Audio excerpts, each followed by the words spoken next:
Yo, what's going on, guys? It's Mithril Blue, back with another Mithril Monday. Finally, I apologize for the missed week last week and the late post this Monday, but been really busy, really busy, and so with that, it's kind of like things just things just happen, and don't have just like not enough hours in the day, right? We got some big things going on this week that we've been working on.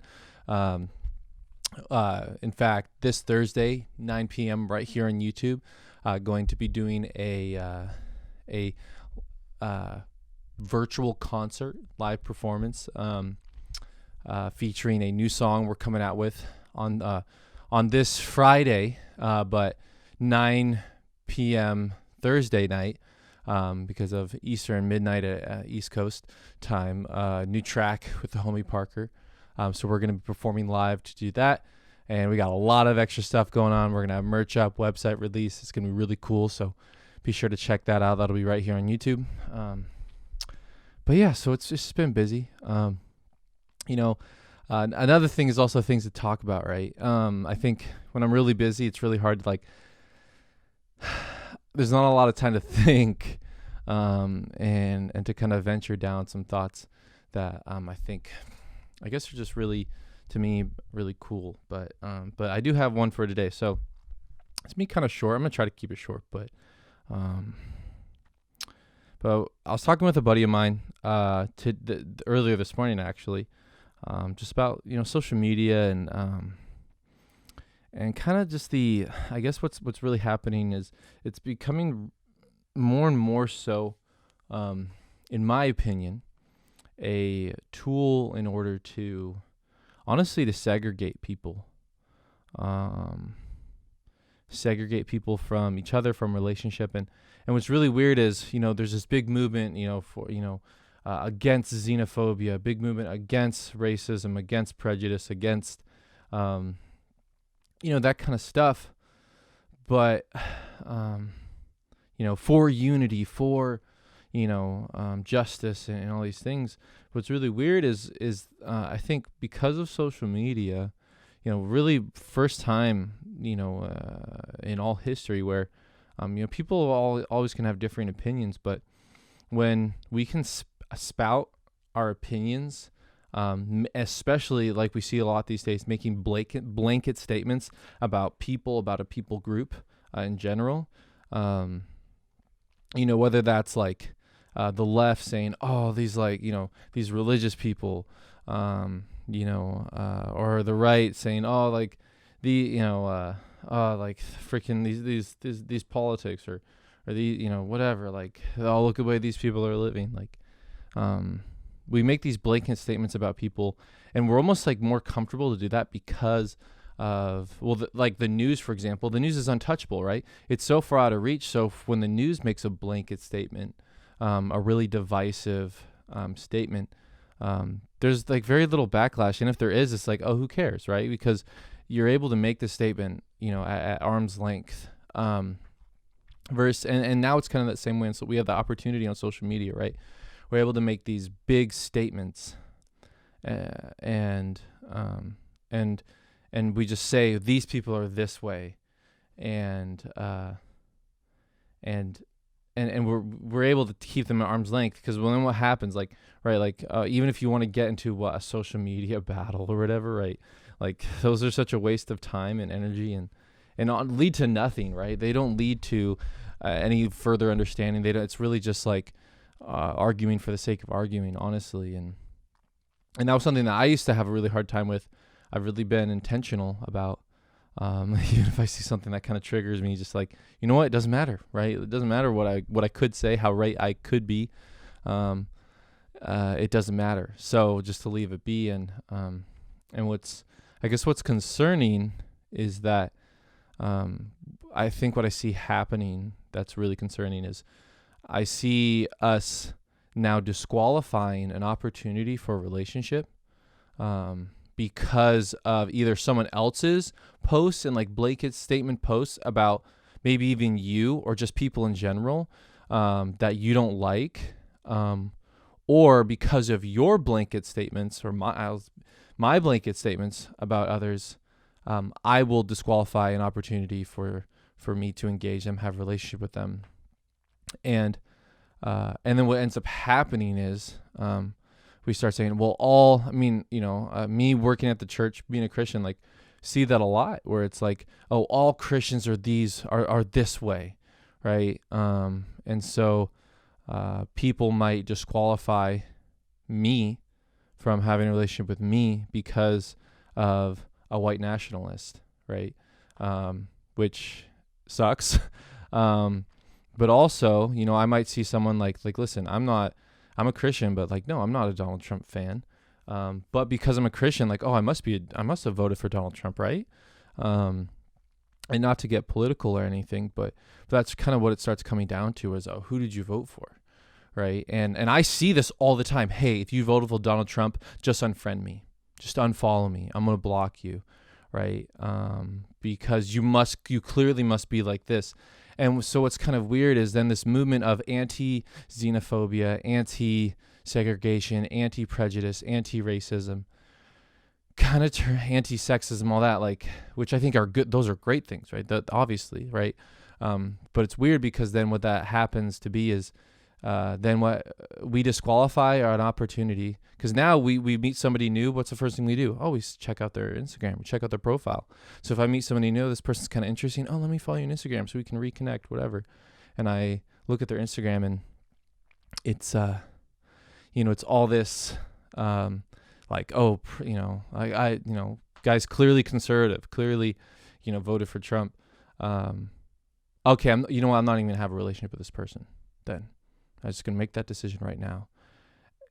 And so we are almost we are honestly almost xenophobic in that way, where it's like, we assume that this person is this way, when we don't know what their life experience is. We don't know what their perspective is. I know people who voted for Trump but are pro-choice. I know people who are Christians that really hate Trump, and then me personally, not to get political, I don't really feel any better about Biden being president as I did about Trump being president. I'm very skeptical when it comes to. I think the only politician that I actually enjoy is Andrew Yang. For those of you who know me, you get why. But anyways, and I think what this ends up leading to is, like, we see people's posts on social media, or maybe in some situations, like, their lack of certain kinds of posts on social media. And so, like, I've seen people unfollow me or unfollow my friends or people that I know simply because of things they did post or because of things they didn't post. And they just want to hit the eject button, when it's like, hey, like, we've always had a good relationship. We've always been friends. And, like, now you just, and so what we end up doing is we actually end up segregating our social media feeds to only be what is affirming of us. We also start segregating our relationships to only be in a relationship with people who think and act and affirm just whatever we do. I mean, as a drug addict, this was totally me, right? There's so much proof that my abuse of drugs is harming me and going to lead me to a more harmful place in my life. But so the people who actually really loved me and wanted to point that out to me, and honestly, like, my parents did do it in a really loving way. Like, they actually did. Like, in some ways they were strict, especially when I was selling drugs out of their basement. But they were able to point these things out to me in a loving way, and they actually, like, and I think I couldn't think of a better way my parents could have acted, responded to my addiction. But yet it didn't matter. No, screw you guys. I'm going to do what I want to do. And I went to just surround myself with people who are just going to affirm my lifestyle. Right. And I don't want to have a relation. Like, I remember when, me and Elliot, my brother-in-law, we were at a point, we're in a band together, right? We're making music together. I freaking love Elliot, right? He's one of my closest friends. And but when Sarah and Ellie started dating, and even up to the point they got married, like, dude, I didn't like Elliot. I didn't want anything, and it was more like my shame, me projecting myself onto Elliot. And so like I was not willing to have a relationship with him because of me, because I only wanted to surround myself with people that affirmed what I was doing, the lifestyle that I was living, and I had all these self-justifications as to this, that, or the other. And so all that to be said, I think, I've never heard, and you can, I know 100% you're going to agree with me on this. Have you ever heard someone be like, man, I was off of social media for like a couple days or a week or a month, and it was the worst thing ever. I missed out on so much, and like, oh my gosh, like I will never do that again. No, it's always, man, I took a break from social media. Woo! Wow, I feel so much better. Just like I'm sleeping better.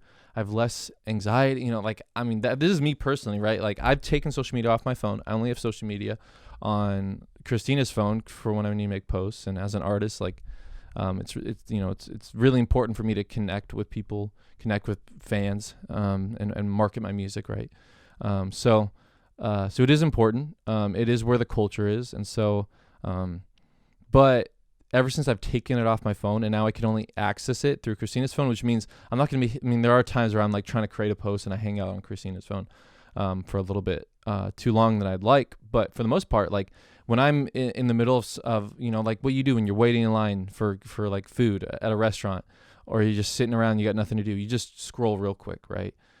Taking those moments out of my life has brought me so much more peace, so much more joy.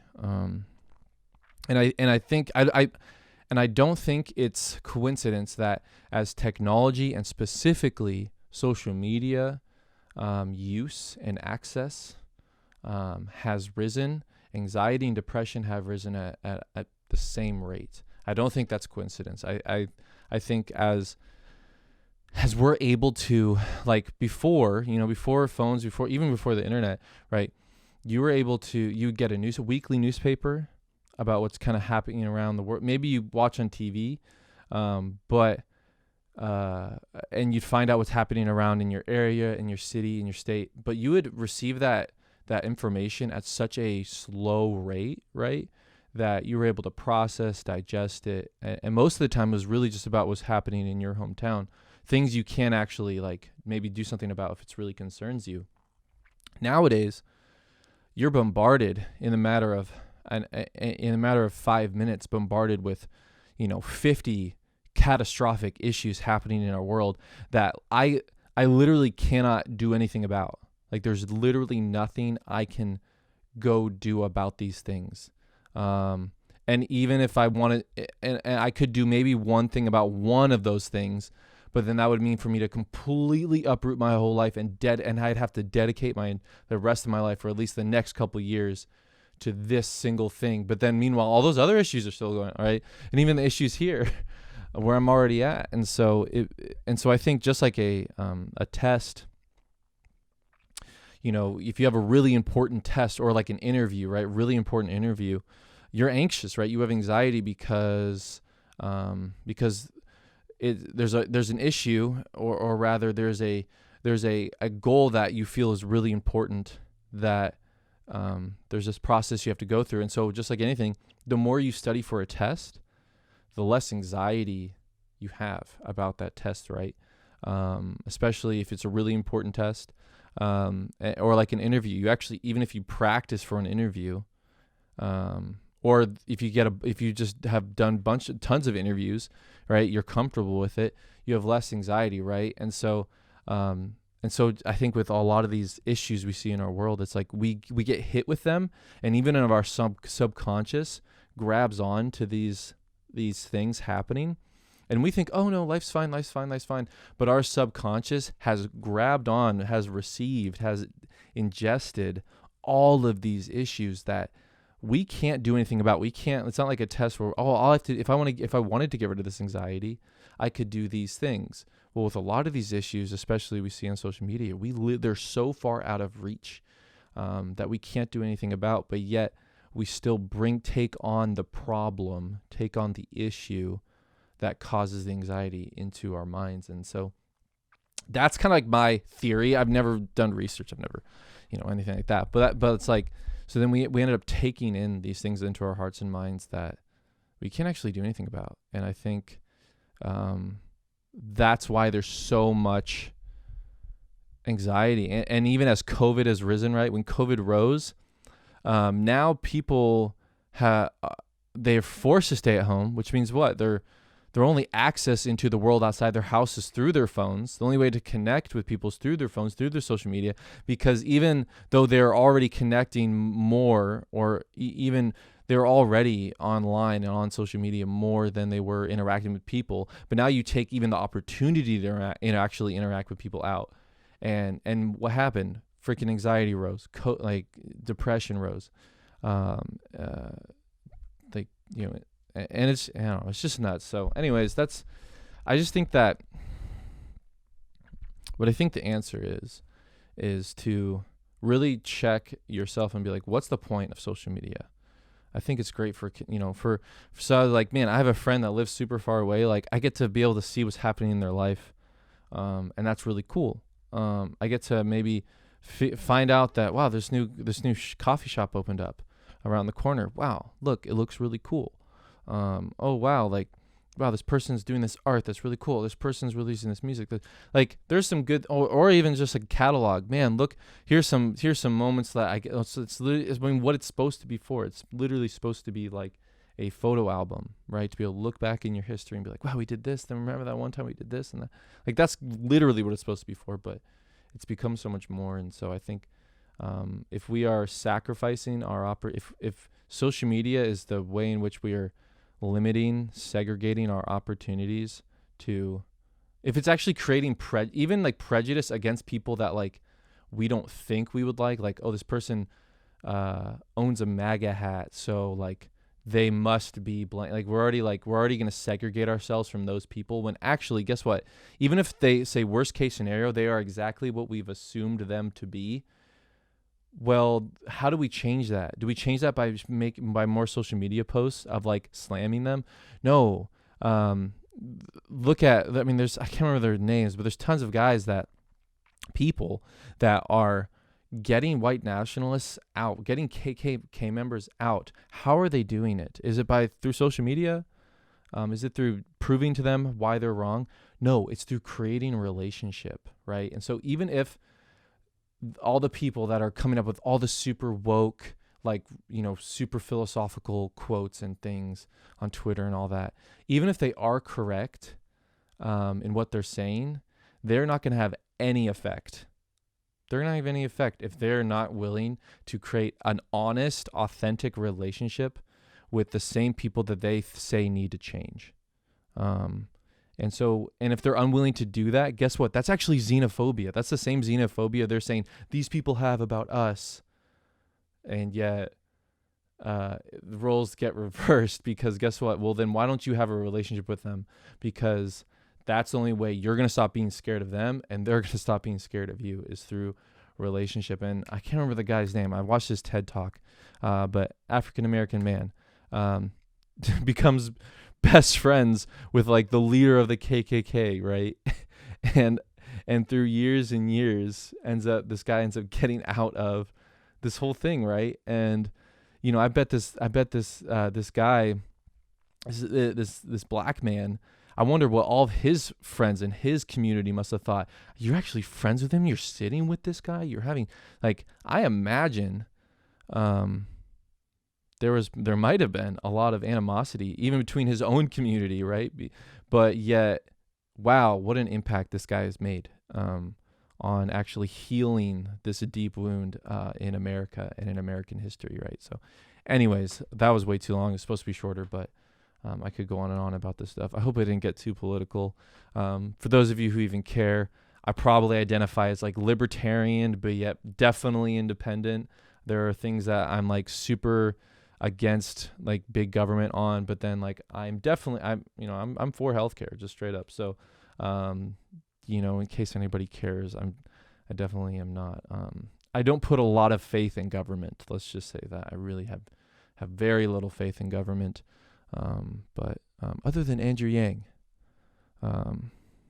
anyways, thanks guys. Plug again, Thursday night, 9 p.m., new music, live performance. It's going to be sick. A lot of cool announcements to happen. Check it out, 9 p.m. this Thursday, Pacific Standard Time, all that. Yeah. All right. See ya. Bye.